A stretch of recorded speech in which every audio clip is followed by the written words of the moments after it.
How do you become a consistently active person if you're sedentary right now? Let's talk about it. So in this video, I wanted to talk about how you can go from being sedentary to being active. And, I'm just going to base it on my own experiences because, in 2014, back when I was at my heaviest, I was also at my most sedentary. But the thing is, I was really unaware of it. If you had asked me at the end of 2014, are you, an active person? I would have said, yes, I am very active. I'm busy all the time. I had 3 kids under the age of 8 at the time. And I really thought I was moving around constantly. But I got a Fitbit for Christmas that year, and it showed me just how sedentary I had become. I put on my Fitbit and I didn't change anything. And I think that's a really important thing to do if you ever do get a Fitbit, or if you ever do want to see just how active you are.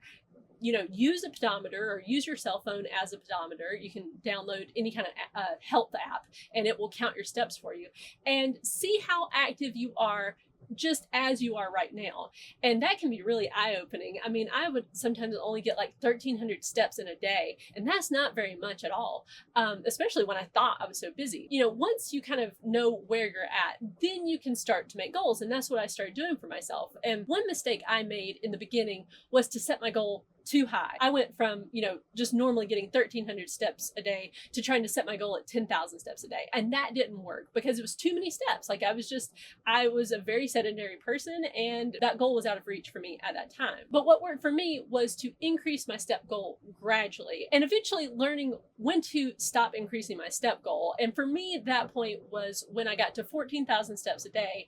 I started to see, like, if I increase it any more than that, I'm going to start to resent this. It's going to be too much for my everyday life because, walking 6 miles a day is about 2 hours every day. So I realized, like, I got to stop there. And I would recommend that if you're trying to figure out where your step goal should be, really look at your life right now and see how it can fit in. Because if you make it too high, then it's going to be hard to stick with. In those early days, when I was going from sedentary to active, I had to learn how to get myself to do the steps. And it's actually kind of a difficult thing to do. You'd think it'd be easy, like, well, you just got to do these steps and that's just it.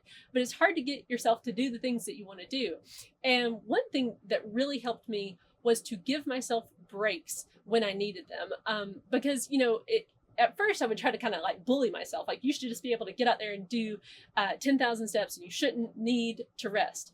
But what worked out much better was when I told myself I'm going to rest like after every 1,000 steps. Like, so at the 2,000 mark, at the 3,000 mark, I would sit down and let myself just rest and recuperate and then get back up and do some more. Or, I would break them up throughout the day. So doing those things helped it to be achievable every day. And, there were days where I could go out there and walk it all in one big chunk, and that was fine. But there were other days where I really did have to sit down and take breaks and chunk it up throughout the day. But by allowing myself to do it both ways, I was able to stay consistent with it, which is the really important part of becoming active, is just to do it all the time, do it every day. And another important part of this was to learn how to enjoy it. Like for me, walking was really boring in the beginning. Like if you had asked me, like, what's the most boring exercise you can think of, it would have been walking. But what I did was I made it enjoyable for myself. So in the beginning, that looked like, listening to some sort of upbeat music that I really liked. And then I started listening to stand-up comedy, which was really a fun thing to do.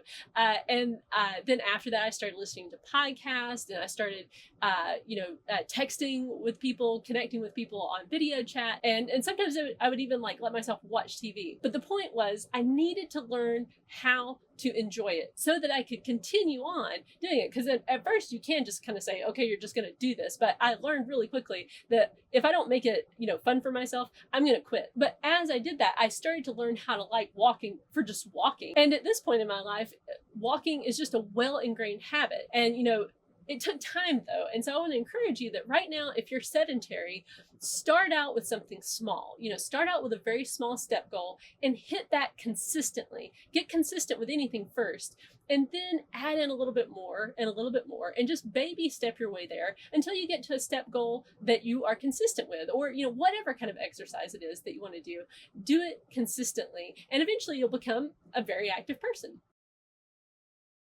Thank you for watching that video. I hope you found it useful. And if you'd like more information about intermittent fasting, head on over to my website, 6milestosupper.com, and you can find tons of information on how to lose weight sustainably and keep it off for good.